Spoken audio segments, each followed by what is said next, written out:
Hello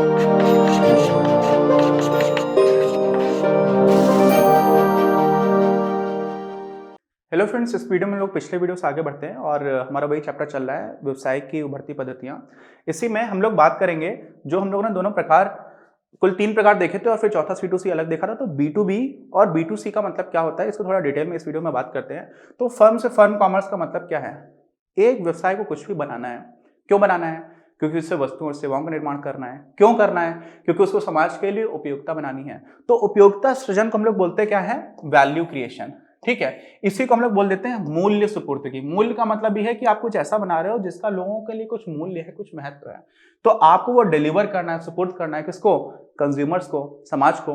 अब वो बनाने के लिए आप आइसोलेशन में नहीं बना सकते। Business does not exist in isolation. एकांतवास में बिजनेस काम नहीं करता है। तो आपको अन्य व्यवसायों की आवश्यकता भी होती है कोई भी चीज बनाने के लिए, कुछ भी। ठीक, तो होता क्या है कि किसी व्यवसाय को अन्य अनेक व्यावसायिक फर्मों से पारस्परिक संवाद करना होता है। आप अकेले सब कुछ नहीं कर पाते हो, आपको बहुत सारी चीजें खरीदनी पड़ती हैं।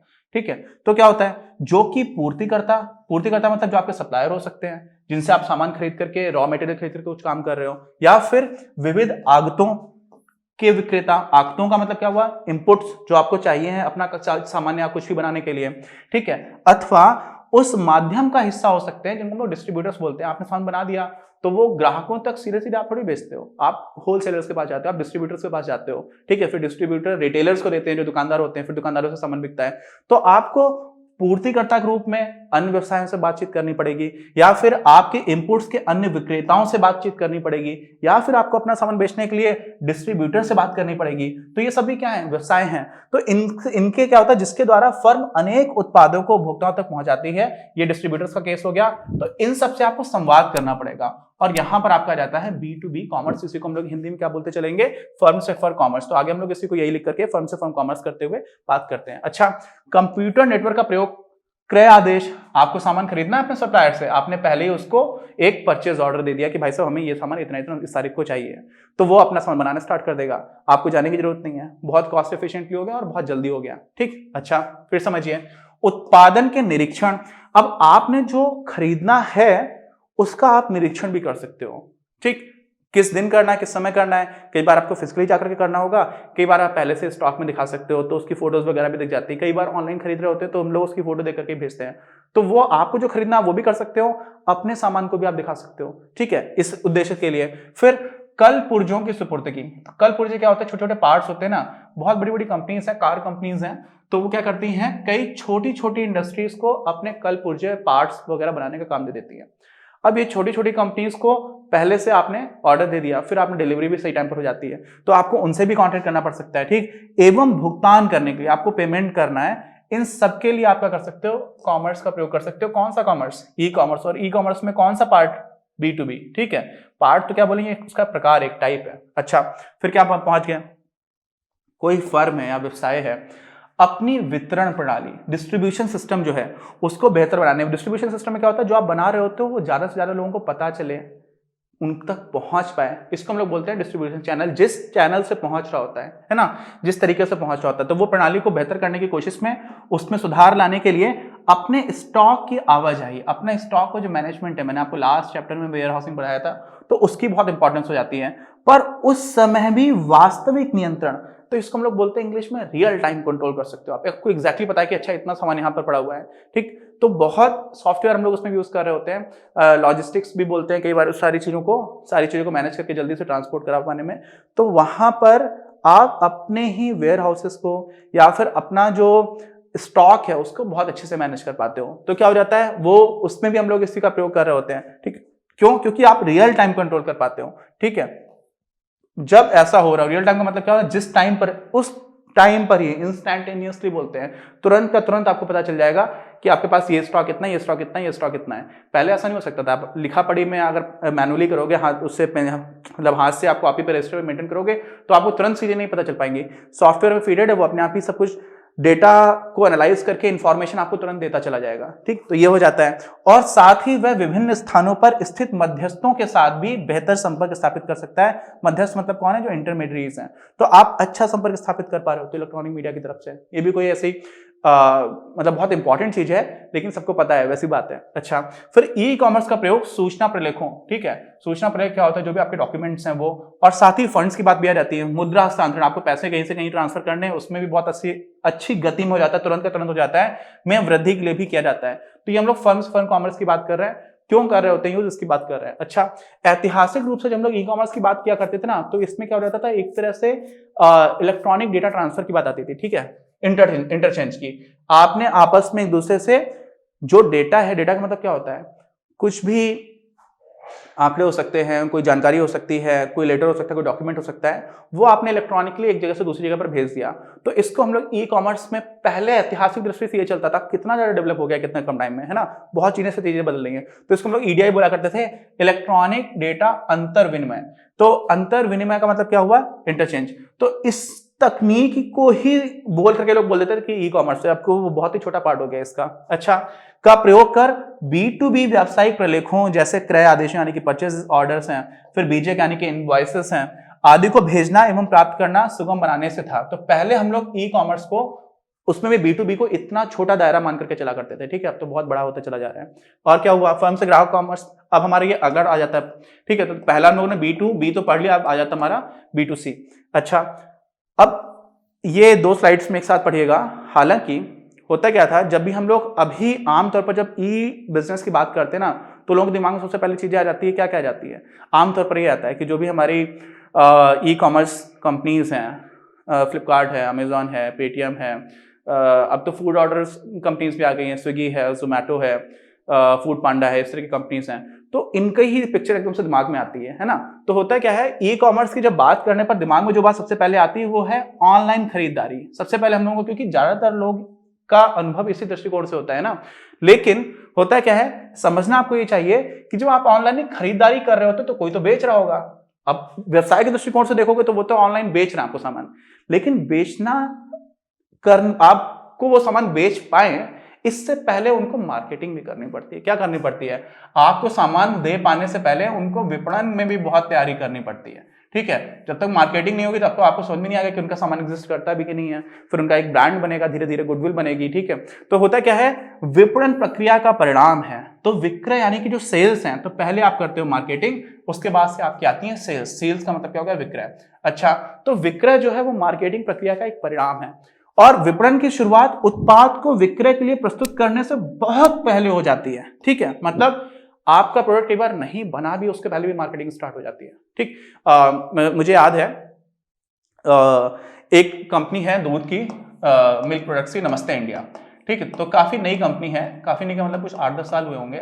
तो जब ये कंपनी आई भी नहीं थी ना, उसके दिन बहुत दिन पहले से न्यूज़पेपर में ऊपर ऐड आया करता था, और आने वाला है, नाम नहीं लिखते थे, नमस्ते इंडिया नहीं लिखा जाता था, आने वाला है, और गाढ़ा मजा नाम से इनका चलता था कि उनका जो दूध है बहुत गाढ़ा रहेगा, इस तरह की बात आती थी। तो बहुत दिन पहले से इन्होंने एडवर्टाइज करना स्टार्ट कर दिया, बहुत दिन पहले से, और प्रोडक्ट नहीं लॉन्च किया था। तो होता क्या कि प्रोडक्ट नहीं बना है, उसके पहले इतनी मार्केटिंग करते हैं, क्यों, क्योंकि उनको एक बाजार खड़ा करना है। तो कई बार ऐसा होता है, और सेल्स जो है वो एक आउटकम है मार्केटिंग का, ठीक। तो यहां पर क्या होता है कि जब हम लोग फर्म से ग्राहक कॉमर्स की बात करते हैं तो हमें तो लगता है कि भाई हमको सामान बेच रहा है, ये हो रहा है, लेकिन फर्म के दृष्टिकोण से उन्हें मार्केटिंग पर भी पहले बहुत काम करना होता है, ठीक है। अच्छा, और क्या है, इस तरह फर्म से ग्राहक कॉमर्स में विपणन गतिविधियों यानी कि जो मार्केटिंग एक्टिविटीज हैं, मार्केटिंग एक्टिविटी में पहली एक्टिविटी क्या आती है, पहली एक्टिविटी तो यही आती है कि मार्केटिंग एक्टिविटी कैसे कैसे की जा सकती है, कहां पर, इलेक्ट्रॉनिक मीडिया में। अच्छा, तो क्या होता है, ऑनलाइन विपणन गतिविधियों एवं माध्यमों को पहचानना, पहली चीज तो ये गतिविधि हो गई। फिर क्या हुआ, उनका विक्रय संवर्धन। विक्रय संवर्धन मतलब आप उनको और अच्छे से, सेल्स प्रमोशन बोलते हैं इसको, विक्रय संवर्धन को, कि आप अपनी सेल्स को प्रमोट करो, ठीक। मैं प्रयोग, किसका प्रयोग, इलेक्ट्रॉनिक मीडिया का सेल्स करने में प्रमोट कर पाओ, सेल्स प्रमोशन में प्रयोग कर पाओ। ये हो गया किसके अंदर, जो आपका डिजिटल मार्केटिंग है उसकी बात आ जाएगी, ई कॉमर्स में मार्केटिंग है, विपणन है, उसकी बात आ जाएगी। और कभी कभार उत्पादों की ऑनलाइन सुपुर्दगी। आप ये सोचोगे कि भाई आपको ऑनलाइन उत्पाद कैसे मिल सकता है, आपने कपड़े ऑर्डर किए, आपने जीन्स ऑर्डर की, अब आपको जीन्स ऑनलाइन कैसे मिल जाएगी, कोई ना कोई देना तो आएगा। जीन्स तो एक फिजिकल प्रोडक्ट है, लेकिन मान लीजिए आपने क्या किया, आपने एक मूवी ऑर्डर कर दी कि आपको मान लीजिए मदर इंडिया मूवी देखनी है, और मदर इंडिया आपको मिल नहीं रही, तो आपने मदर इंडिया जो है ना वो क्या कर दी, ऑनलाइन ऑर्डर कर दी। अब आपने जब ऑनलाइन ऑर्डर की, तो मदर इंडिया तो एक ऐसा वीडियो है, ऑडियो है, तो उसको इलेक्ट्रॉनिकली स्टोर किया जा सकता है, डिजिटाइज किया जा सकता है। आपको उसने सीधा सीधा डेटा ही पूरा भेज दिया। लोग गेम्स खेलते हैं, ऑनलाइन गेम्स खेलते हैं, आप लोग भी कई एप्लीकेशंस डाउनलोड करके जब गेम खेल रहे हो तो कुछ गेम्स खरीदना भी पड़ सकता है। तो वो जो खरीदना वाला पड़ सकता है, वो सारी चीजें क्या हो रही हैं, आपने ऑनलाइन ही खरीद लिया, आपको ऑनलाइन ही डिलीवर भी हो गया। तो इस तरह के प्रोडक्ट्स का ऑनलाइन डिलीवरी हो सकती है। तो होता क्या है कि कभी कभार उत्पादों की ऑनलाइन सुपुर्दगी, जैसे संगीत है, फिल्में हैं, है ना, आपको कोई म्यूजिक फाइल चाहिए का विस्तृत क्षेत्र भी शामिल होता है। ठीक है, तो ये सारी चीजें भी शामिल है इसमें। तो हम लोग समझ रहे हैं ना, मार्केटिंग भी हो गई और उसके बाद से आपने सेल्स करने के लिए प्लेटफॉर्म भी दे दिया और उसके बाद से कभी कभी डिलीवर भी कर पा रहे हो। तो ये सारी चीजें मिलाकर के B2C कॉमर्स में आ रही है। और ज्यादातर कंपनीज जो है ना, अच्छा अब समझिए, दुनिया में जो सबसे ज्यादा पैसे वाला इंसान है ना अभी, तो वो आपके जेफ बेजोस साहब हैं। ठीक है, जेफ बेजोस। अच्छा, इन्होंने क्या किया, अमेजोन के फाउंडर है और भी बहुत सारे इन्होंने प्रोडक्ट्स निकाले हैं, लेकिन इतना बड़ा मार्केट है कि अब इंडिया में रिलायंस भी इनको कम्पीट करने की कोशिश कर रहा है। फ्लिपकार्ट के भी फाउंडर्स थे बंसल, दोनों, उन्होंने भी बहुत पैसे कमाए। तो ये ही इतना बड़ा सेक्टर है ना, फर्म से ग्राहक कॉमर्स, इसमें बहुत बड़े बड़ी कंपनीज निकल करके आई हैं। तो इसमें क्या हो रहा है आपको कि ये सारी चीजों का ज्यादा यूसेज होता है, इस तरह से हम लोग करते हैं इसको। फिर क्या हो गया, ई कॉमर्स इन गतिविधियों को बहुत कम लागत पर, बहुत कम लागत कर देता है, उच्च गति भी प्रोवाइड करता है। तो आपको स्पीड बढ़ गई है, पैसे कम लग रहे हैं, तो अच्छी चीज होगी ना, से सुगम बना देता है, आसान हो जाता है। आप रात को बैठे बैठे ऑर्डर कर सकते हो, आपको दुकान पर जाकर के देखना नहीं है, बहुत सारी चीजें हो गई हैं। उदाहरण के लिए अब एटीएम को भी हम लोग बोलेंगे तो एक तरह से B2C हुआ है। क्यों हुआ B2C? आप सोचोगे एटीएम में ऐसा क्या हो रहा है भाई? बिजनेस कौन सी है? बैंक। बैंक तो एक बिजनेस है। कंज्यूमर कौन है? हम और आप। ठीक है, अच्छा अब हम और आप गए, पहले बैंक में जाकर के लाइन लगाओ। ठीक है, मेरा होम टाउन है छिबरामऊ, वहां पर लोग लाइन लगाते हैं एसबीआई में, काफी जो क्लर्क या कैशियर बैठे हुए हैं वो आपको पैसे दे रहे हैं। अब ऐसी स्थिति में होता क्या है कि आप लाइन में खड़े हुए हो, यहां पर क्या हुआ भाई, आप गए, आपने देखा यहां पर एक और मशीन है जो आपको बहुत ही जल्दी, बिना किसी ह्यूमन इंटरेक्शन के, जल्दी से पैसे निकाल करके दे देती है, आपका समय बच जाता है। तो यहां पर भी क्या होता है, एटीएम भी आपको बहुत ज्यादा अच्छी सुविधा दे रहा है, इस सेंस में कि आपका समय बच रहा है, सुगम है। क्या हो रहा है, आपको सुगम बना दिया ना, उच्च गति हो गई, आपको उतना जाकर के एक जमा पर्ची होती है, दूसरे में आप पैसे निकाल रहे होते तो विड्रॉल फॉर्म भी आपको भरना नहीं पड़ता, तो बहुत सारी चीजें नहीं करनी पड़ती है। ठीक है, तो ये सारी चीजें हो जाती है। अब तो एक तरह की चिप आती है, पहले तो उसमें मैग्नेटिक स्ट्रिप रहा करती थी जो हमारे एटीएम कार्ड्स होते हैं उसमें, तो उसको भी अलग से डिस्कस करूंगा। तो क्या हो जाता है कि धन की निकासी को बहुत तेज बना दिया, जो पैसे निकालने होते हैं बहुत आसानी से जल्दी निकल जाते हैं। आजकल ग्राहक बहुत समझदार होते जा रहे हैं, धीरे धीरे बहुत डिमांडिंग होते चले जा रहे हैं, वे व्यक्तिगत तौर पर ध्यान दिए जाने वाले, उनको पर्सनल अटेंशन चाहिए भाई, है ना। अगर आप उनको पर्सनल अटेंशन नहीं दे रहे हो तो किसी और कंपनी के पास चले जाएंगे, क्योंकि कंपटीशन इतना ज्यादा बढ़ चुका है, जाने की अपेक्षा रखते हैं। अच्छा, उन्हें ऐसी उत्पाद विशेषताएं चाहिए, मतलब क्या होना चाहिए, जो प्रोडक्ट है उसमें कैसे फीचर्स चाहिए उनको, जो कि उनकी जरूरतों के अनुसार हो। ठीक है, तो कस्टमाइजेशन की बात होती है, क्या होती है, कस्टमाइजेशन। ठीक, बहुत ही ज्यादा होता चला जा रहा है। ठीक, तो कैसे, जैसे मैं आपको उदाहरण दूं, डोमिनोज है, एक कंपनी है, पिज्जा बनाती है, तो पिज्जा अगर आप ऑनलाइन ऑर्डर कर रहे हो ना, तो उसमें भी कई बार ऑफर, बहुत सारे तरीके से आप कस्टमाइज कर सकते हो। आपको एक्स्ट्रा चीज चाहिए तो उसको अलग से डाल सकते हो। ठीक है, कोई भी चीज आपको एक्स्ट्रा चाहिए तो उसके भी ऑप्शंस बने रहते हैं। तो बहुत ज्यादा कस्टमाइज्ड प्रोडक्ट्स हो गए हैं। पहले क्या होता था, बहुत स्टैंडर्ड प्रोडक्ट्स मिलते थे, रेडीमेड कपड़े सबको एक ही साइज के बना करके दे दिया गया। अभी इसमें भी हम लोग देखेंगे, लेवाइस जींस की बात करेंगे इसी चैप्टर में, तब आपको वहां पर बताऊंगा कि स्टैंडर्ड प्रोडक्ट्स भी 15 लाख तरह की वैरायटीज उन्होंने बना दी है। कैसे बना दी है, मतलब वो 15 लाख तरह के प्रकार हैं और उनमें से आपको कोई जींस है तो आपको डिलीवर होकर के मिल जाती है। तो उसमें बहुत सारे लोगों का, बहुत बड़ी पॉपुलेशन की रिक्वायरमेंट्स फुलफिल हो जाती हैं, लेकिन वहां पर भी कस्टमाइजेशन है। ठीक, अच्छा फिर क्या हो रहा है, जो कि उनकी जरूरतों के अनुसार हो, साथ ही उन्हें सुपुर्दगी की सहूलियत भी हो। सुपुर्दगी की सहूलियत मतलब उनको, कई लोगों को घर पे सामान चाहिए, घर पे बैठे बैठे खाना चाहिए। ठीक, तो जहां चाह रहे हैं वहां पर हो जाए, सही समय में हो जाए, और अपनी इच्छा के अनुसार भुगतान की सुविधा भी चाहिए। मतलब क्या होता है, उनको कैश और डिलीवरी देने का मन करता है कुछ लोगों को लगता है कि नहीं हम तो एटीएम कार्ड से देंगे, कुछ को लगता है नहीं तो हम तो पेटीएम वॉलेट से देंगे। तो अलग अलग तरीके हैं, तो उनको ये सारी चीजें चाहिए। तो कस्टमर्स जो हैं, कंज्यूमर्स हैं, वो बहुत ज्यादा डिमांडिंग होते जा रहे हैं। अच्छा, ई कॉमर्स अगर नहीं होगा तो ये सारी चीज नहीं हो सकती थी। ई कॉमर्स के प्रादुर्भाव से यह सब किया जा सकता है और इसलिए कंपनीज ये सब कर पा रही हैं, और जो नहीं कर पा रही हैं वो बिछड़ती चली जा रही हैं। ठीक है, एक कविता याद आ गई, हालांकि उसको सीधा सीधा लेना देना नहीं है। उसमें ऐसा था कि जो मजदूर वर्ग रहता है वो कई चीज़ों में पीछे बिछड़ जाता है। क्यों क्यों तो उसकी लाइन ऐसी थी कि जो पुल बनाएंगे वे अनिवार्यतः पीछे छूट जाएंगे। तो पुल बनाने का मतलब क्या हुआ कि वो बाकी काम कर रहे हैं तो समाज आगे बढ़ता चला जा रहा है, तो जो पुराने तरह का काम करते जाएंगे वो पीछे छूटते चले जाते हैं। तो यहाँ पर एक तरह से रिलेट कर सकते हैं, जो कंपनीज ई बिजनेस को इनकॉर्पोरेट नहीं कर रही हैं, ई कॉमर्स को इनकॉर्पोरेट नहीं कर रही हैं, वो पीछे छूटती चली आएंगी क्योंकि ज़्यादा इनएफिशिएंट तरीके से वो काम कर रही हैं। खैर आगे बढ़ते हैं। ई कॉमर्स का फर्म से ग्राहक ये जो रूप होता है ना, इसको मैं क्या बोलते हैं, B2C, एक व्यवसाय के लिए हर समय पर अपने ग्राहकों के संपर्क में रहना संभव बनाता है। आप 24/7 बातचीत कर सकते हो।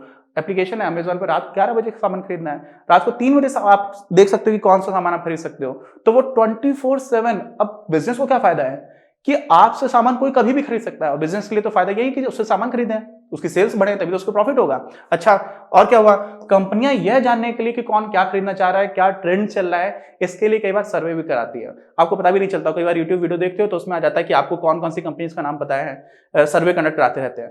तो कई बार ऐसा होता है कि आपके लिए ये वीडियो, यूट्यूब खुद का भी सर्वे कराता है कि आपको लिए ये वीडियो कैसा लग रहा है, इसका रिकमेंडेशन आप दे सकते हो। तो होता क्या है कि मार्केट रिसर्च भी चल रही होती है। क्यों? क्योंकि आपने प्लेटफॉर्म दे रखा है, जैसे उस पर कंज्यूमर कुछ देख रहा है या कोई व्यूअर कुछ देख रहा है तो वो आपका सर्वे भी फिल कर सकता है। तो इसमें क्या होता है, ऑनलाइन सर्वेक्षण भी करा सकते हैं, ये भी बेनिफिट हो गया। अगर आप ऑफलाइन हो तो आप कैसे सर्वे कराओगे, आपकी दुकान पर कोई सामान खरीदना है, उस टाइम पर सर्वे तो भरेगा नहीं। ऐसे क्या हो जाता है कि आपने उनको अलग से एक और प्लेटफॉर्म दे रखा है, उनका मन है तो उस टाइम पर वो जल्दी से सर्वे भी फिल कर देंगे, तो आपको और अपडेटेड इंफॉर्मेशन मिलती चली जाती है। ठीक, अच्छा, फर्म से ग्राहक कॉमर्स में क्या एक तरफा आवागमन ही होता है? अभी तक हम लोग देख रहे हैं कि सब कुछ फर्म कर रही है, फर्म दे रही है कि आप सामान ऐसे खरीद सकते हो, आप ये ऐसे कर सकते हो। ऐसा नहीं है, कंज्यूमर से फर्म की साइड भी होता है, और उसको हम लोग बोल देते हैं C2B, जो हम लोगों ने अभी तक लिखा नहीं है। C2B में क्या हो जाता है, आपको शिकायत करनी है, आपने फर्म के कॉल सेंटर में फोन कर दिया। ठीक, अच्छा, आपको कुछ और फीडबैक देना है तो वो भी आपको कॉलम मिल जाता है। कई बार बहुत सारी, अभी तो ये सारी कंपनीज हैं जैसे अमेजॉन, फ्लिपकार्ट, ये क्या करती हैं, कोई भी सामान होता है ना तो उसके लिए आप रिव्यू दे सकते हो। क्या कर सकते हो, रिव्यूज दे सकते हो। तो जो आपके रिव्यूज हैं वो क्या करते हैं, बाकी ग्राहकों को जानकारी दे पाते हैं। ठीक, अच्छा, तो इसी में क्या क्या चीजें आ जाती है, ग्राहक से फर्म, C2B कॉमर्स भी एक वास्तविकता, एक रियलिटी ये भी होता है जो ग्राहकों को इच्छा अनुसार खरीदारी की स्वतंत्रता उपलब्ध कराती है। ठीक है, अच्छा, ग्राहक कंपनियों द्वारा स्थापित कॉल सेंटर्स हैं। अब देखो ये सेंट्रो लिखा हुआ है, हमारी किताबों में भी सेंट्रो लिखा रहता है। सेंटर तो इंग्लिश का शब्द है, लेकिन हम लोग सेंट्रो भी यूज करने लगे। जैसे बस है, कार है, ये सब इंग्लिश के शब्द हैं, लेकिन कार को हम लोग कारों भी कहते हैं, है ना, गाड़ी भी कहते हैं, लेकिन कारों भी बोल सकते हैं, बसों भी बोल लेते हैं। तो होता है कि बहुत सारे शब्दों का हिंदीकरण होता चला जा रहा है। तो ऐसा ही ये समझिए, तो कुछ ऐसा गलत नहीं मानेंगे, चलिए चला देते हैं। तो कॉल सेंटरों का प्रयोग कर किसी भी समय बिना अतिरिक्त लागत के निःशुल्क फोन करके, आप जब इन कंपनीज में कॉल सेंटर करो तो बहुत सारे फ्री नंबर्स रहते हैं, क्योंकि कंपनी चाहती है कि उसको अच्छा फीडबैक मिले, उसके ग्राहकों की शिकायतों का जो निराकरण वो भी अच्छे से हो, तो वो free number, toll free number provide करती है ना, हम लोगों ने कई बार देखा हुआ है। फोन पर अपनी शंकाओं का समाधान एवं शिकायतें दर्ज करा सकते हैं। तो ये एक तरह से ये कंज्यूमर बिजनेस हो गया ना, कंज्यूमर ने इनिशिएटिव लिया और बिजनेस से बात कर रहा है, तो ये C2B कॉमर्स हो गया।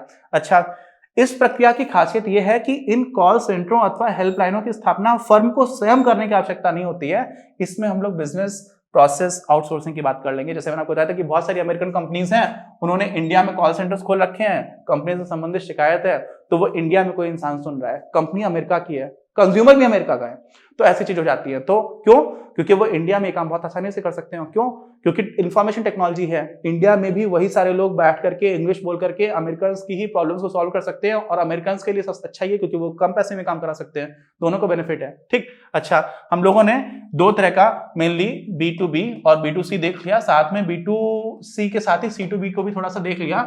C2B उतना बड़ा सेगमेंट नहीं है, मेनली B2C बड़ा सेगमेंट था। अभी हमारा C2C बाकी है, और क्या बाकी है, C2C से पहले भी हमारा इंट्रा भी, ठीक है, ये बाकी है, इसको हम लोग अपने अगले वीडियो में देखेंगे। कोई डाउट हो तो प्लीज कमेंट बॉक्स में लिखकर बताइए। फटाफट सारी चैप्टर्स को कंप्लीट करते चले आएंगे, कोई भी आपको मजा आता रहेगा, सारी चीजें समझ में आती रहेंगी। चलते हम लोग अपने अगले वीडियो में। इस वीडियो के प्रायोजक हैं आप, और अगर आप ऐसे ही और वीडियोस बनाने में हमारी मदद करना चाहते हैं तो पैट्रियन पर जाकर या फिर स्क्रीन पर दिए गए QR कोड को स्कैन कर अपना योगदान जरूर दें।